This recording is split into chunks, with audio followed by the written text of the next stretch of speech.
Ya, pemirsa, ini adalah situasi terkini di Pengadilan Negeri Jakarta Selatan. Ruang sidang lanjutan kasus pembunuhan Brigadir Joshua, sidang perkara obstruction of justice, terdakwa Hendra Kurniawan dan juga Agus Nurpatria. Tampak terdakwa sudah duduk di kursi pemeriksaan dan rupanya sidang sudah dimulai. Kita informasikan kembali, pihak Pengadilan Negeri Jakarta Selatan menginformasikan kalau sidang hari ini dilakukan dengan audio tertutup. Rencananya dalam sidang ini akan diperiksa 10 saksi yang dihadirkan dari Jaksa Penuntut Umum. Yang pertama ada Abdul Zapar, Security Duren 3, Marjuki, Security Duren 3, Chong Jiu Fung alias Afung, pemilik usaha CCTV, Supriyadi, buruh harian lepas, dan juga ada 5 anggota Polri lain serta Ketua RT.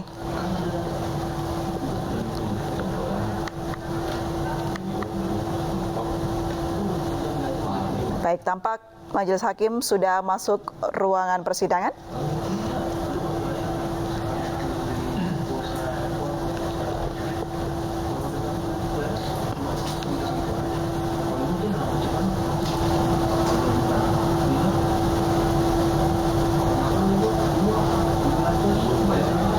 Baik, kita lihat bersama pemirsa apakah pembukaan dari majelis hakim ini juga akan ditutup audionya oleh pihak Pengadilan Negeri Jakarta Selatan.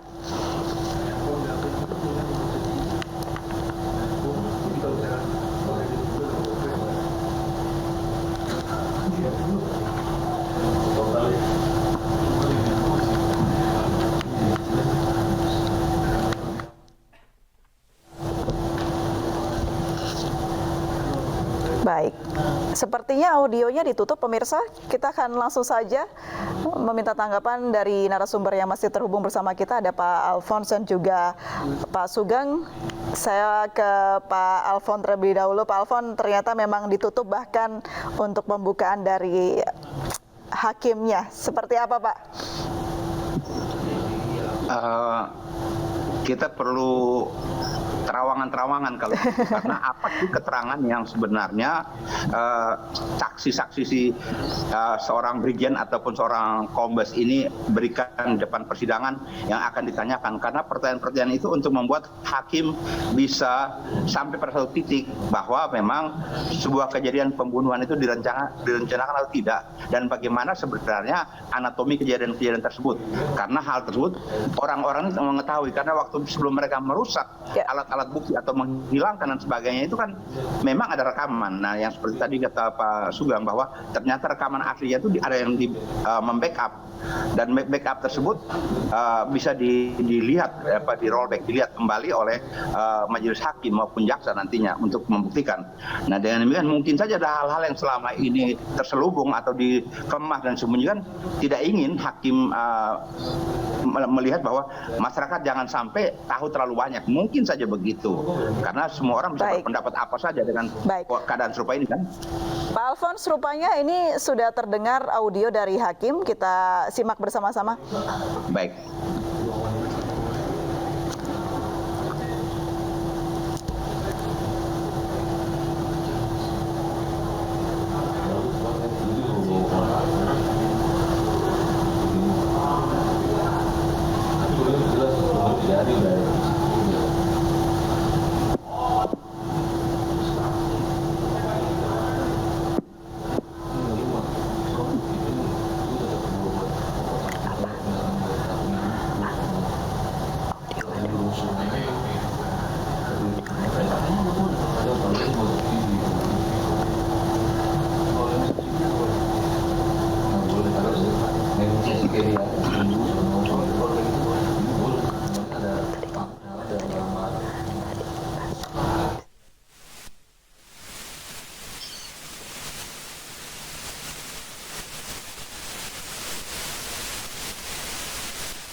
Baik, ya rupanya tadi hakim memberikan informasi kepada awak media untuk meninggalkan ruang sidang begitu untuk memantaunya dari luar ruang sidang.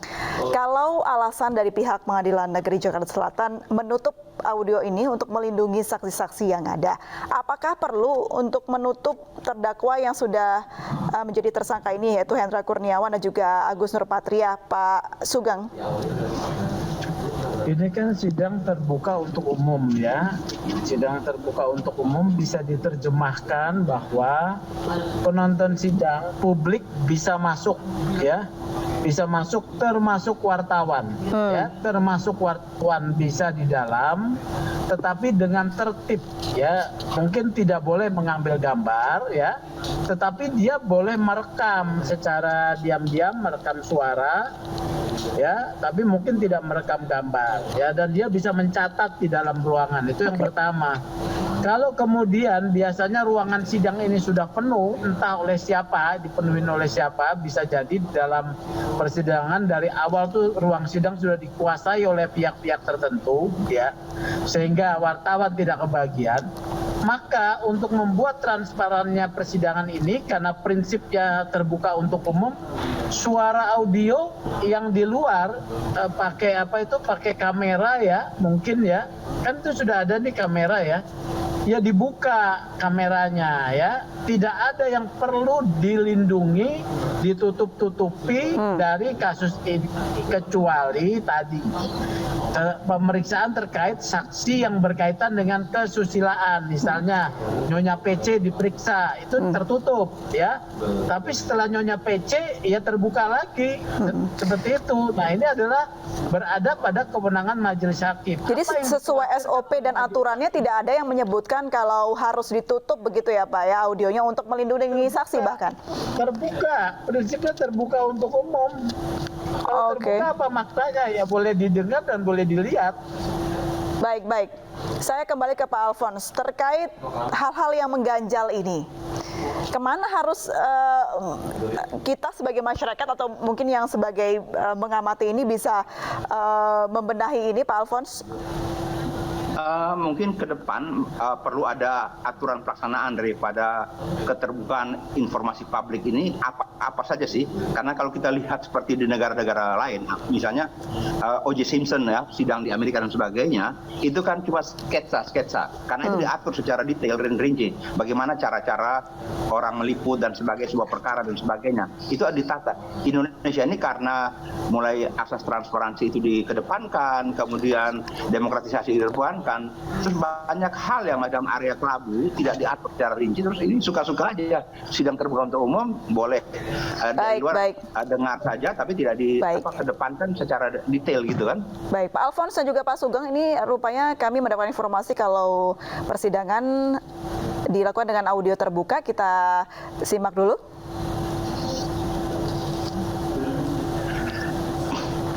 Atau sebentar, saksi atas nama Abdul Zafar. Siapa ini? Marjuki. Sambil mengingatkan ya untuk teman-teman pengunjung, para pengunjung sidang juga jangan melakukan aktivitas live streaming dengan smartphone ya. Ya, kita hormati karena ini untuk integritas pembuktian. Oke, saksi atas nama Supriyadi. Saksi atas nama Ari Cahya Nugraha. Saksi atas nama Ibda Muhammad Munafri Bahtiar. Saksi atas nama Ibda Tomser Christian Natal. Demikian yang mulia. Baik, akan kami tanyakan satu persatu terlebih dahulu saksi yang hadir hari ini. Yang pertama Ari Cahya Nugraha. Ini ya, saudara di depan dulu. Pindah dulu Bu, posisinya pindah. Pindah ada posisi, pindah ada. Sesuai tuntunan majelis. Iya. Pindah posisinya.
Baik pemirsa, ini rupanya persidangan digelar secara audio tertutup karena kita melihat hakim sudah berbicara namun tidak ada audio yang terdengar.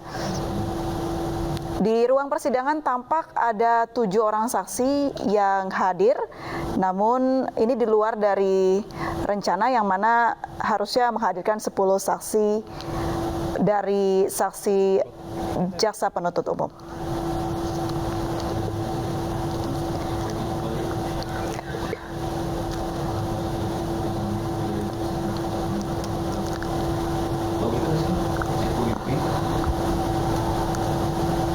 Ya, dari 10 saksi yang ada, nampaknya ada 3 yang tidak hadir dalam persidangan.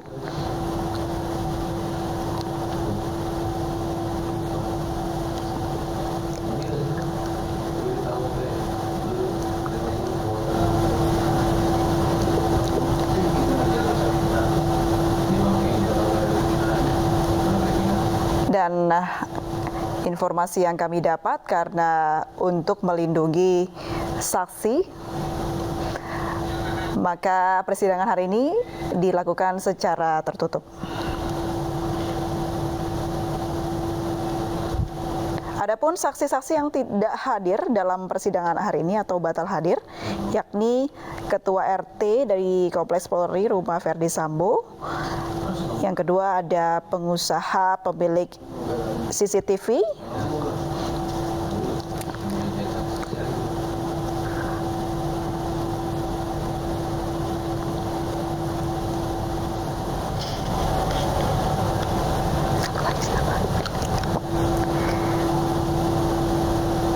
dan satu lagi kami masih mengkonfirmasinya.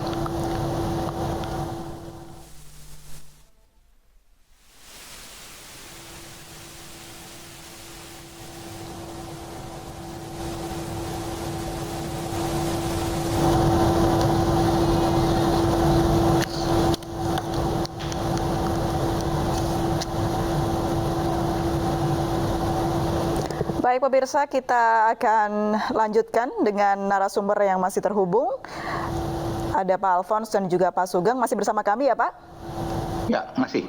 Baik, saya ke Pak Sugeng. Pak Sugeng, ini ada 3 saksi informasinya yang batal hadir dari 10 saksi yang rencananya akan dihadirkan. Ada Ketua RT dan juga pengusaha CCTV, tanggapan Anda Pak? Saksi tidak hadir itu sih biasa ya. Misalnya dipanggil 10 saksi, misalnya hari ini tidak hadir 3, mungkin berhalangan karena pekerjaan atau apa, nanti akan dipanggil lagi pada sidang selanjutnya. Karena 7 saksi ini pun kalau diperiksa 1 orang 1, ini bisa sampai katakanlah 1 orang itu 1 jam, 7 jam itu ya. 1 orang 1 jam aja sudah 7 jam, belum dengan break nanti. Jadi begitu Mbak ya, jadi nggak ada soal, nanti dipanggil lagi. Baik, jadi berarti ketiga orang yang tidak hadir ini akan diagendakan di persidangan selanjutnya begitu ya Pak Sugeng ya? Iya betul. Tapi salah satu dari saksi yang tidak hadir adalah pemilik usaha CCTV. Nah ini apakah akan berpengaruh terhadap pernyataan saksi-saksi lainnya atau seperti apa Pak Alphonse kira-kira? Jadi kalau pemilik usaha CCTV kan ini ada tools ya, ataupun alat berkaitan dengan software ya. Jadi sebenarnya saksi daripada pemilik usaha CCTV ini hanya aspek teknik ya. Tetapi selama rekaman tersebut ada dan bisa dibuka dan dibuktikan oleh tim cyber, apakah cerita yang terekam tersebut ada terpotong-potong atau ada hal-hal yang mengganggu dan sebagainya atau tidak. Jadi kalau dari pemilik usaha CCTV itu menurut saya hanya saksi tambahan atau pelengkap, tidak utama, karena dari CCTV yang ada dan sebagainya tim IT yang dimiliki oleh Polri dapat memperoleh gambaran jelas dari awal kejadian sampai dengan akhir kalau memang CCTV itu lengkap. Karena kalau saksi dari pemilik hanya mau tahu spesifikasi alat, software apa yang dipakai dan bagaimana bekerjanya. Sebenarnya hanya aspek teknis untuk mendukung cerita ataupun kesaksian-kesaksian dari berbagai orang yang mengetahui tentang kejadian tersebut itu Mbak. Kalau saksi lainnya Pak Alphonse, mana yang kira-kira akan memberatkan terdakwa? Mohon diulangi, Mbak. Kalau saksi-saksi lainnya dari ke-10 saksi ini mana yang kira-kira memberatkan terdakwa? Menurut kami semua saksi keterangannya akan saling melengkapi karena ada mungkin saksi yang tidak ingin terbuka, tidak ingin ngomong, tapi dengan adanya rekaman CCTV, dengan adanya orang IT membaca terputus ataupun rekaman tersebut utuh dan sebagainya, itu saksi-saksi lain, karena semakin banyak saksi merupakan garis-garis singgung untuk menemukan satu titik, yaitu titik apakah ada kejadian seperti apa, bagaimana kejadian tersebut terjadi, dengan alat apa kejadian tersebut terjadi, dan kapan misalnya. Jadi si pertanyaan-pertanyaan itu akan dijawab oleh keterangan saksi, sehingga garis-garis singgung itu bertemu pada satu titik, siapa berbuat apa, di mana, kapan, kejadiannya bagaimana, kira-kira begitu. Baik, kalau peran saksi-saksi ini adalah melengkapi alur cerita yang ada, berarti kalau ada salah satu saja saksi yang keluar dari runut yang sebenarnya, bagaimana caranya penyidik bisa mendapatkan alur yang sebenarnya, Pak Sugeng? Halo, oh ya. Jadi saksi-saksi ini diperiksa kan banyak ya.